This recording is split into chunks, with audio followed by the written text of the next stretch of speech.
Worst thing I've eaten: goat's testicles, raw camel fluid, elephant dung,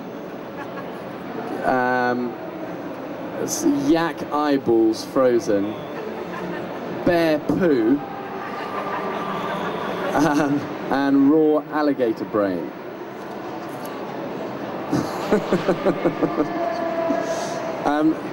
Yeah, here we go, one more. So how do we plan what we do, and who picks the kind of what we're doing and stuff? We sit down twice a year with all the production guys. We try and plan the locations. Lots of people write in and suggest places and suggest things. And then we pick the locations, then the crew get out there 2 weeks before and they'll helicopter and recce and really, find loads of cool things. I then arrive, I get a day's briefing on, the animals, what's happening this time of year, cool places, a good idea of sort of the things we can do, and then we sort of get on and do it. But, we're a small team of 4 of us. They're all ex-Special Forces guys that I work with. We know each other very well. We know each other's limitations, what we can do, what our strengths are, and we just sort of tend to wing it a lot of the time. But we have a good sort of framework idea for each show. I know there's a big river here, some great cliff climbs, watch out for the snakes in this part, lots of swamps, good trees, so I kind of get a good idea really of what we're going to do. And a lot of it's a disaster, and then they just don't use it. So they just pick the good bits and make me look kind of as good as they can, really.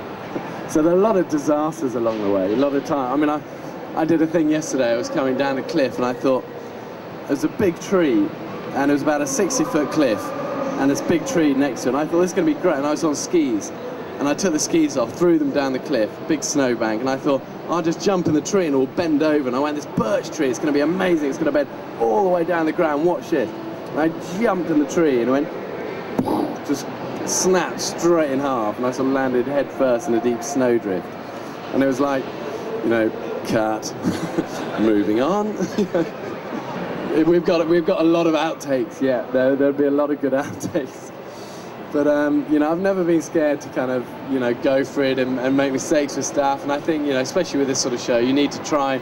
The whole show is about innovation and coming up with cool ways to get out of difficult situations. And I think you need to constantly be trying stuff and experimenting. And most of the time it does work actually, but there's definitely the odd disaster along the way. Here we go. One more at the back. Yeah. So that gets relay. The most dangerous animal. We've done, I've done an awful lot with all the kind of big, nasty saltwater crocodiles and very aggressive snakes and stuff. But actually, it's often the smaller things. I was dealing with a big centipede the other day in the Dominican Republic. It was about that long, and it was solid shell like a crab. And if you get a bite from this thing, it can actually kill you. And it was like the fastest, most aggressive thing you'll ever see. And, you touch it and it shoots at what it does, it aims for trouser legs because it likes dark, warm places. And you get that going up your trouser leg, it can be really quite annoying. I had a big wild boar encounter a couple of weeks ago where we caught a wild boar, and these things can be, really vicious. They hunt these things with pit bull terriers. In Alabama where we were filming. They put body armor on the pit bulls. They're that aggressive with their tusks. And I had basically I caught it in a snare, but it ripped the tree out and shot off with its rope attached around its leg, dragging a tree.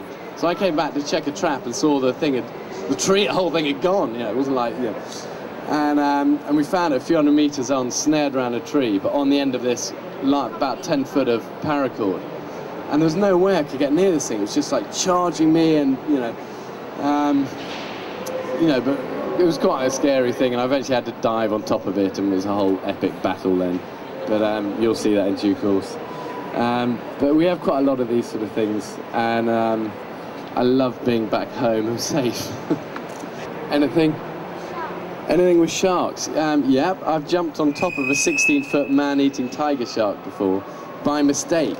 I was on a raft, and I was filming sandbar sharks down deep, and they were about 60 foot down, and I was just taking this little waterproof camera, diving down as deep as I could, and watching them, filming them, and they were quite harmless and quite small, and it was fine.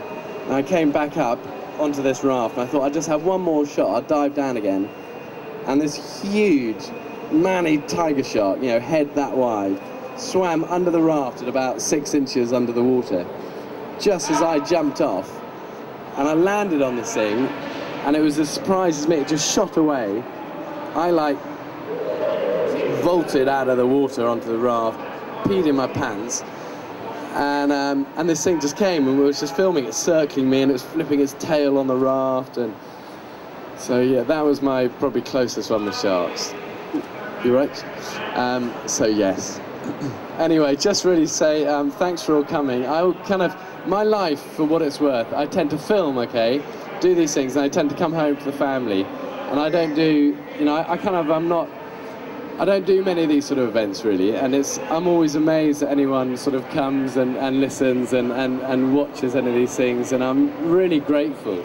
And you know, we do work hard on these shows. You know, we work with a small crew, and they work their backsides off, and it's always really encouraging for me and for me to be able to say to them, listen, loads of people came and kind of were enthusiastic, and that encourages me when it's often quite difficult out there. So thank you so much, and I'm around if anyone wants pictures or things signed or anything like that. But thank you.